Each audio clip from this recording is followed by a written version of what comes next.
जाते मुख में हरे कृष्ण रामा चले श्याम सुंदर मीले सुदामा चले श्याम सुंदर मीले सुदामा हरे रामा हरे कृष्णा कृष्णा कृष्णा हरे हरे हरे रामा हरे रामा रामा रामा हरे हरे।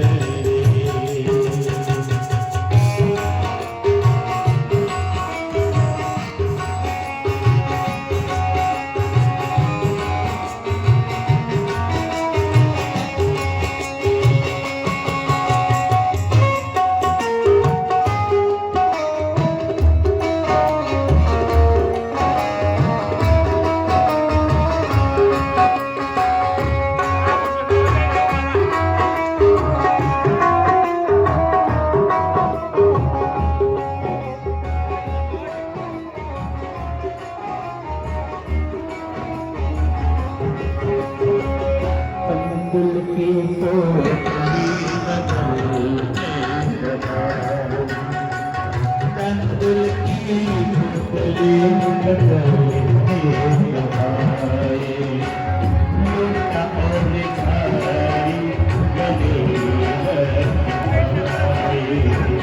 आते जाते मगने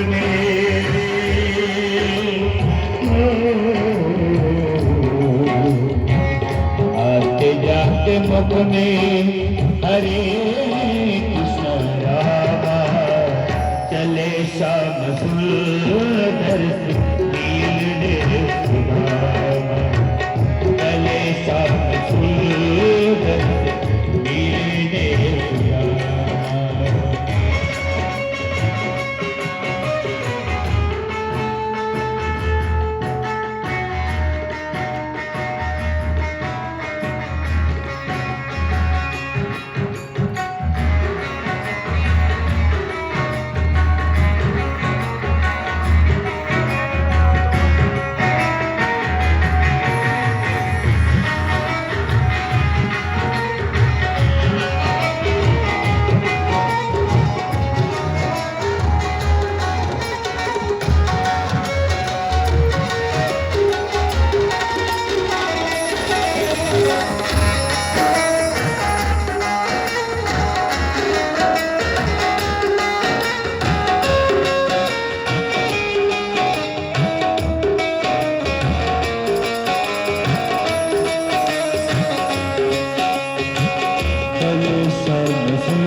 सुदामा जी निकल पड़े भगवान के धाम को।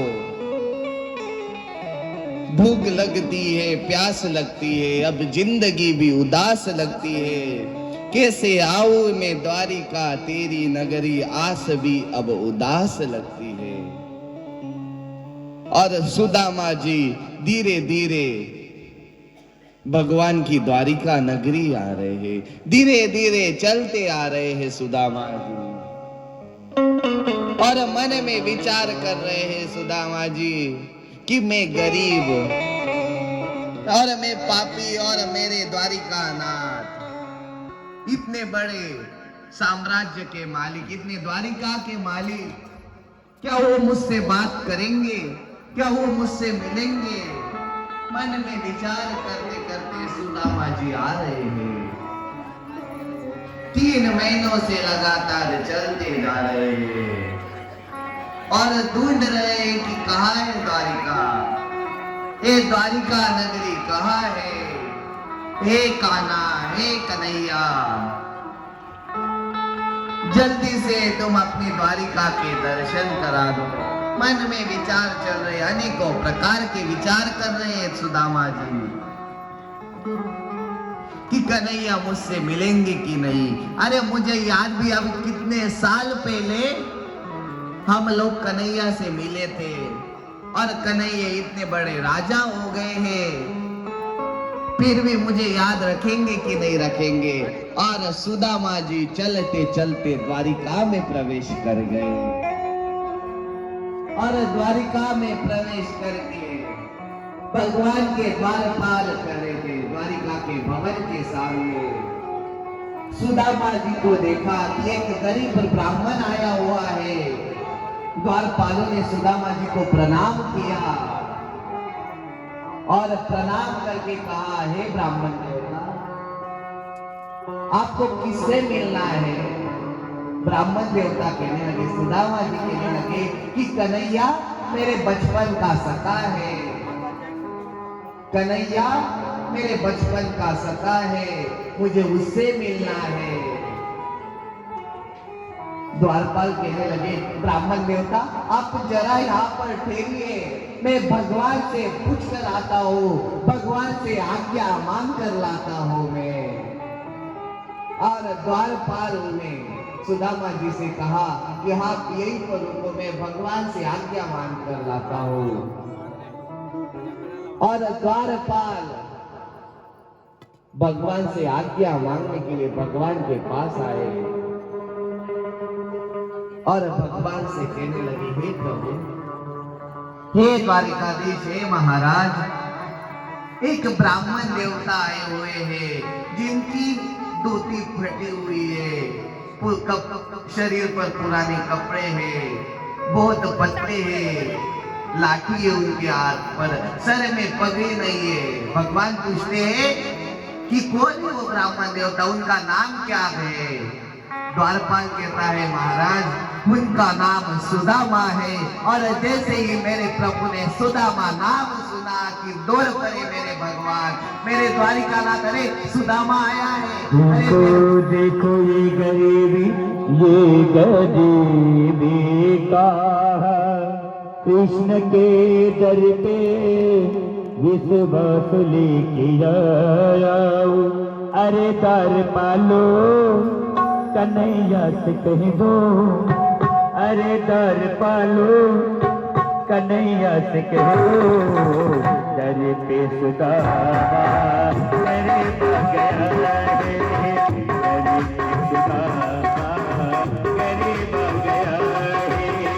भटकते भटकते न जाने कहाँ से, भटकते भटकते न जाने कहाँ से, तुम्हारे घर पे गरीब गया है, तुम्हारे घर के गरीब गया है।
और भगवान ने सुदामा जी को अपने महल में लेकर आए और महल में आकर भगवान ने सुदामा जी को बिठाया, सुदामा जी के चरण धोए, चरण अश्रुओं से सुदामा नहलाए। भगवान ने सुदामा जी का अभिषेक किया, चरणों का अभिषेक किया और सुदामा जी से कहने लगे, सखा कैसे हो तुम, बहुत दिनों बाद आए। कन्हैया कहता है कि भगवान मुझे टाइम ही नहीं मिलता, मुझे समय ही नहीं मिला और मैं आया, दर्शन किया। और सुदामा जी ने भगवान के दर्शन किए। अब भगवान पूछने लगे कि सुदामा तुम्हारा विवाह हो गया क्या? सुदामा जी ने कहा हाँ हो गया, मैं तो विवाह नहीं करना चाहता था लेकिन माता पिता की आज्ञा अनुसार विवाह हुआ। बड़ी सुशील पत्नी है जिसका नाम सुशीला है। भगवान कहने लगे तो भाभी माँ ने मेरे लिए कुछ तो भेजा होगा, कुछ तो भेजा होगा। अब सुदामा जी इधर उधर देखने लगे महलों, अरे ये द्वारकाधीश के इतने बड़े बड़े महल हैं और मेरी छोटी सी पोटली। सुदामा जी को शर्म आने लगी कि अरे मैं द्वारकाधीश को कैसे प्रदान करूं। सुदामा जी को शर्म आने लगी और सुदामा जी हाथ पीछे छुपाने लगे। भगवान कहने लगे अरे सुदामा तो ना क्या भाभी ने कुछ भेजा है? सुदामा जी कुछ नहीं बोल रहे। भगवान पूछने लगे ये पीछे हाथ क्यों छुपा रहे हो? और भगवान सुदामा जी से वो चावल की पोटली खींचने लगे। चावल की पोटली भगवान सुदामा जी से खींचने लगे। सुदामा जी इधर खींचते, भगवान उधर खींचते और भगवान ने वो चावल की पोटली अपने स्वयं के पास ले ली और उस चावल की पोटली को खोलकर भगवान ने एक मुट्ठी हाथ में ली और वो एक मुट्ठी वो चावल खा गए। और जैसे ही भगवान ने वो एक मुट्ठी चावल खाए, भगवान ने सारे संसार का सुख सुदामा को दे दिया। दूसरी मुट्ठी जैसे ही भगवान खाने लगे, सारे ब्रह्मांड का सुख सुदामा को दे दिया। लेकिन जैसे ही तीसरी मुट्ठी खाने वाले थे कि रुक्मणी मैया ने हाथ रोक लिया, अरे भगवान क्या आप हमें भी दे दोगे क्या? और भगवान ने सुदामा जी का स्वागत उत्सव किया। सुदामा जी के साथ बैठे। भगवान की जो सारी पत्नियां थी सुदामा जी के पास आई। भगवान ने सुदामा जी से कहा तुमने शादी की, हमें बुलाया नहीं। सुदामा जी कहने लगे मैंने तो एक ना की, तुम्हें बुलाया, तुमने इतनी सारी की, तुमने एक बार भी बुलाया क्या? भगवान कहने लगे मेरी शादी जल्दीबाजी में हुई, कभी मिलने गया उधर शादी हो गई, इधर बड़ी जल्दीबाजी, कार्ड छपवाने के टाइम ही नहीं मिला, कहां से निमंत्रण दो, भागते दौड़ते शादी कर ली मैंने तो। और भगवान ने बाल लीलाओं का वर्णन किया सुदामा जी, और भगवान ने हंसी हंसी में आनंद लिया। भगवान की सारी पत्नियां आई सुदामा जी के पास। पहले रुक्मणी मैया आई, प्रणाम ब्राह्मण देवता। रुक्मणी मैया को आशीर्वाद दिया। सत्यभामा आई, आशीर्वाद दिया। एक एक करके आने लगे। अब सुदामा जी के हाथ दर्द करने लगे आशीर्वाद देते देते। और सुदामा जी ने भगवान को आशीर्वाद दिया और भगवान ने सुदामा जी से आशीर्वाद ग्रहण किया। और सुदामा जी कहने लगे कन्हैया अब बस मैं चलता हूँ अब अपने गांव। और सुदामा जी एक रात भर रुके केवल भगवान के यहाँ। और भगवान ने सुदामा जी को छोड़ने के लिए गए। श्री राधे। सुदामा जी और भगवान जाने लगे। सुदामा जी को भगवान गेट पर छोड़ने के लिए गए। भगवान के नेत्रों से अश्रु है कि मेरा सखा, मेरा मित्र मुझसे मिलने आया। और सुदामा जी की ऐसी निष्काम भक्ति थी कि सुदामा जी ने भगवान से कुछ नहीं मांगा, बस एक रात भर ही भगवान सुदामा जी की यहाँ रुके। सुदामा जी पीछे मुड़ मुड़ कर देख रहे, भगवान के पास देख रहे। प्रणाम कर रहे हैं और आगे चल रहे हैं कि कैसा मेरा सखा है पाहम दरिद्र पापियाम कम कृष्ण श्री निकेतनम। का में दरिद्र का में पापी और कहा मेरा सखा कृष्ण जिसने मेरा इतना सम्मान किया, मेरा इतना सत्कार किया कृष्ण ने। और सुदामा जी का बहुत सुंदर सत्कार किया। सुदामा जी मन ही मन आनंदित होने लगे, लेकिन सुदामा जी ने कभी मांगा नहीं भगवान से।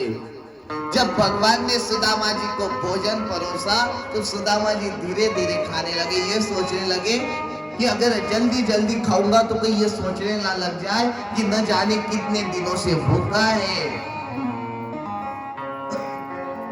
इसलिए सुदामा जी धीरे धीरे भोजन पाने लगे। ऐसे सुदामा जी जिन्होंने कुछ नहीं मांगा, ऐसी निष्काम भक्ति सुदामा जी ने भगवान से की।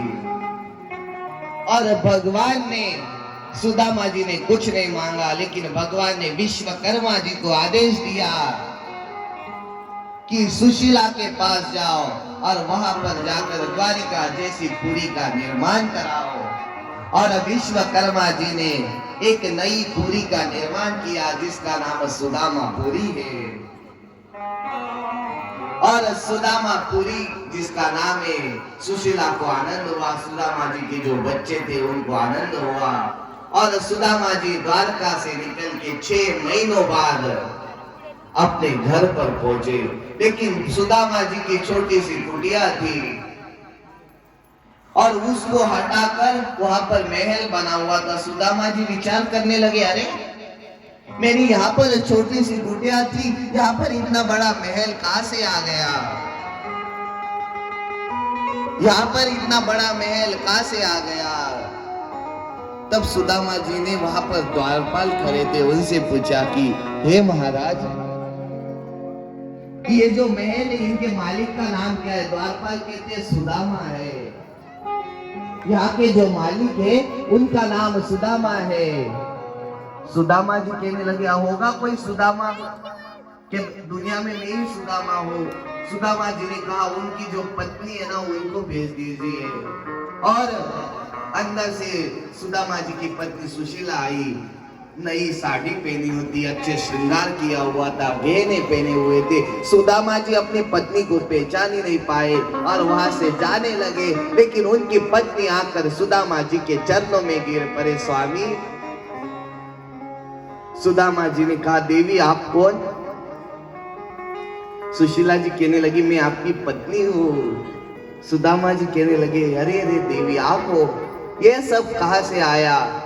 सुशीला कहने लगी, ये सब द्वारिकाधीश की कृपा है, उन्होंने ये सब मुझे प्रदान किया है। सुदामा जी रोने लगे, कहने लगे, विपदो नैव विपदः संपदो नैव संपदा, विपदो विस्मरणं संपद नारायणं स्मृतिः।